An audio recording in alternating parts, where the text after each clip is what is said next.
Hello dear student. बच्चों, इस video में हम लोग लॉ ऑफ इलेक्ट्रोमैग्नेटिक इंडक्शन के बारे में पढ़ेंगे। बच्चों, जैसा कि हमें पता है इलेक्ट्रोमैग्नेटिक इंडक्शन क्या होता है। जब भी कोई चेंजिंग मैग्नेटिक फ्लक्स किसी भी क्लोज सर्किट से लिंक होता है तो उस पर्टिकुलर क्लोज सर्किट में ईएमएफ इंड्यूस होता है and due to induced EMF electric current होता है, इंड्यूस्ड करंट। तो इसी फेनोमेना को फैराडे ने सबसे पहले ऑब्जर्व किया था। That is known as law of electromagnetic induction और Faraday's law of electromagnetic induction. Faraday ने दो लॉ दिया, first law and second law. First law में अगर इन शॉर्ट बात करें तो ईएमएफ जो इंड्यूस हुआ उसके बारे में बताया, और सेकेंड लॉ में उन्होंने बताया कि ईएमएफ कितना इंड्यूस हुआ, कितना ईएमएफ इंड्यूस हुआ, ईएमएफ की क्या वैल्यू होगी। तो फर्स्ट लॉ के बारे में पहले हम लोग लिखते हैं। whenever a changing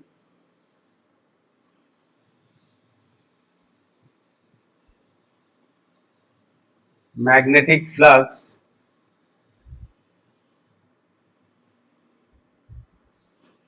links with a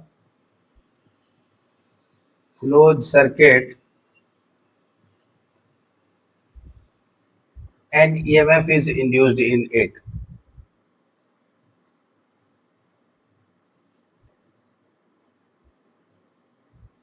An EMF is induced in it. ये बहुत इंपॉर्टेंट है बच्चों, ये बार बार आपको आएगा। इसे ही फर्स्ट लॉ कहते हैं। सेकेंड लॉ क्या है, और फैराडे का मेंशन कर दीजिए आप यहाँ पे। Faraday's first law and this is second law. Second law क्या है कि जो ईएमएफ इंड्यूस हुआ उसका मैग्नीट्यूड जो है, उसकी जो वैल्यू है वो क्या चीज पे डिपेंड करता है। तो the magnitude of induced EMF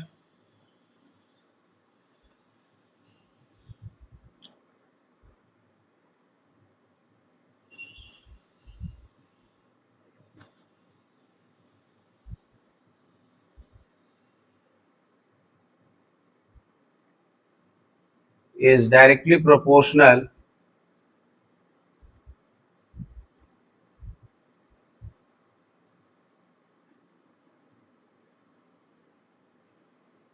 to the rate of change of magnetic flux linked through the closed circuit।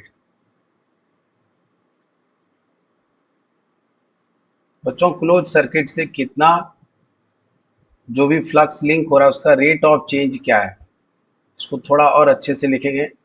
Late me delete this part, not needed here. So we can write induced EMF जो होता है, EMF E is equal to rate of change of, और EMF का magnitude तो mod value लिखेंगे, rate of change of magnetic flux. बच्चों, D phi by D T, rate of change of magnetic flux. Rate means what, with respect to time, time के respect में, और क्या change हो रहा है, तो फ्लक्स चेंज हो रहा है। तो magnitude of EMF will be equal to d phi by D t. अब हम लोग एक और जो तीसरा लॉ है बच्चों, that is known as Lenz law. Lenz law बताता है कि ठीक है, ईएमएफ इंड्यूस हो गया as per Faraday law of electromagnetic induction in closed circuit. तो अब उस ईएमएफ के कारण जो इंड्यूस्ड करंट होगा उसका क्या डायरेक्शन होगा, या इंड्यूस्ड ईएमएफ की क्या पोलैरिटी होगी, किधर प्लस होगा और किधर माइनस होगा। तो उसके बारे में लेंज ने बताया, और लेंज ने बताया कि the direction of induced current will be in the close circuit such that it will oppose the cause of its production, that is the magnetic flux, or that is the change in magnetic flux which is responsible.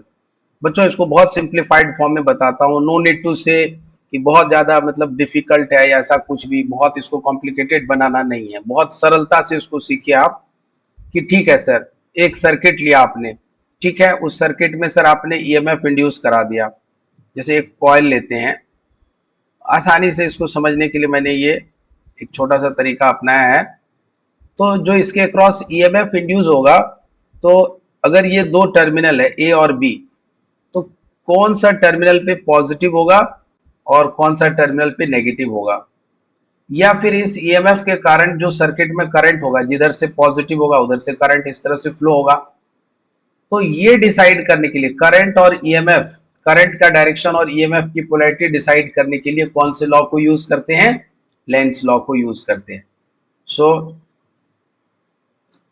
It decides, और Lenz law is used to, Lenz law is used to decide the direction of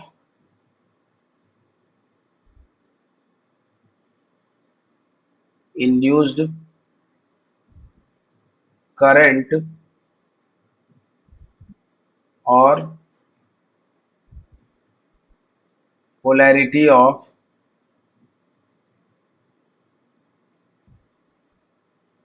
induced EMF in the closed circuit। ठीक है sir, पहला point note कर लिया बच्चों, पहला point यही होगा, ठीक है, कि सर्किट में जो है करंट या फिर ईएमएफ की पोलैरिटी को डिसाइड करने के लिए हम लोग लेंज लॉ को यूज करते हैं। दूसरा पॉइंट, लेंज लॉ है क्या, स्टेटमेंट क्या है लेंज लॉ का।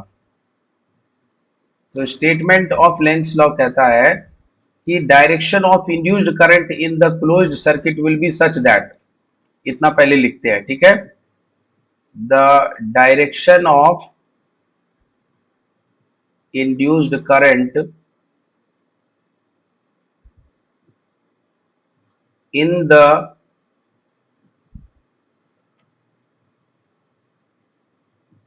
closed circuit is such that, और अब क्या, such that it opposes the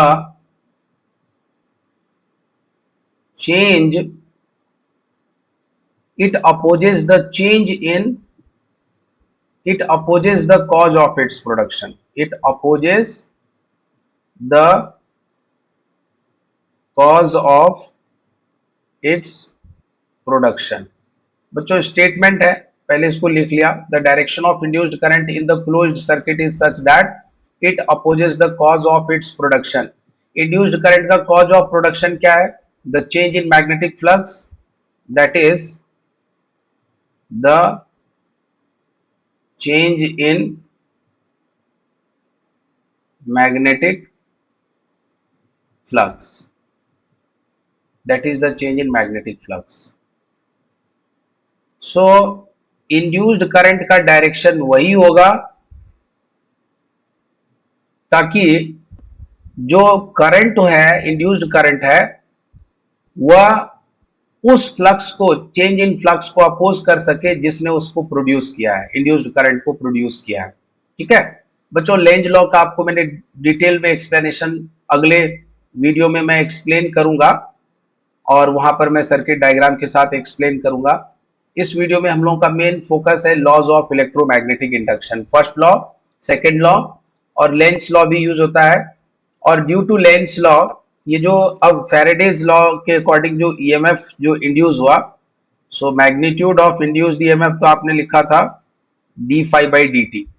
तो अब आप अगर केवल ई लिख रहे हैं बच्चों, तो this can be written as minus d phi by d T.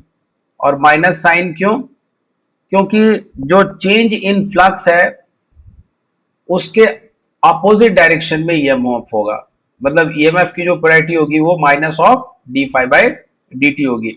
मतलब जिस फ्लक्स ने करंट इंड्यूस किया उस करंट के वजह से जो फ्लक्स प्रोड्यूस होगा वह फ्लक्स इस मैग्नेटिक फ्लक्स को, जिस फ्लक्स ने ईएमएफ प्रोड्यूस कराया उसको अपोज करेगा।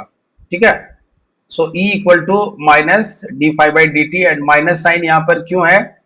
क्योंकि induced EMF in opposite direction to the change of magnetic flux. Negative sign is due to, आप इन शॉर्ट लिख दीजिए लेंस लॉ, लेंस लॉ के कारण है ये। ठीक है, अब बच्चों अगर जो कॉइल है जिसमें जो क्लोज सर्किट है उसमें अगर n नंबर ऑफ टर्न्स हो, इफ n टर्न्स कॉइल, तो सभी टर्न्स में सेम ईएमएफ होगा, सेम डायरेक्शन में होगा, तो टोटल ईएमएफ जो होगा वह minus n into D five by d T होगा। ठीक है, एक और स्पेशल पॉइंट यहां पर नोट कर लेते हैं। अगर मान लेते हैं किसी भी लूप में जो फ्लक्स लिंक हो रहा है वो φ1 से φ2 हो रहा है, चेंज इन फ्लक्स, जो फ्लक्स लिंक हो रहा है वह चेंज हो रहा है from φ1 to φ2 in time t। कितने टाइम में? t टाइम में। तो जो ईएमएफ इंड्यूस होगा, और n टर्न्स कॉइल में है, n टर्न्स, तो ईएमएफ क्या होगा? Minus n into final minus initial upon time, φ2 minus φ1 by T. तो ये बच्चों ये फॉर्मूला जो है ये यूजफुल है आपके लिए न्यूमेरिकल क्वेश्चंस को सॉल्व करने के लिए भी। ठीक है, तो इस वीडियो में इतना ही। जो मेन फोकस था वो लॉज ऑफ इलेक्ट्रोमैग्नेटिक इंडक्शन था और ईएमएफ की वैल्यू को लिखने के लिए मैंने आपको सिखाया। अगले वीडियो में मैं आपको लेंस लॉ का एक्सप्लेनेशन सिखाऊंगा और ये माइनस साइन के बारे में और ब्रीफ में बताऊंगा। इस वीडियो में इतना ही, इसको आप अच्छे से वॉच करेंगे और हो सके बच्चों तो एक छोटा सा लाइक कर दीजिएगा, कमेंट कर दीजिएगा, और अपने दोस्तों के साथ में जो साथ में पढ़ रहे हैं आपके, जिनके लिए हेल्पफुल हो सकता है उसके साथ शेयर कर दीजिएगा। थैंक यू बच्चों।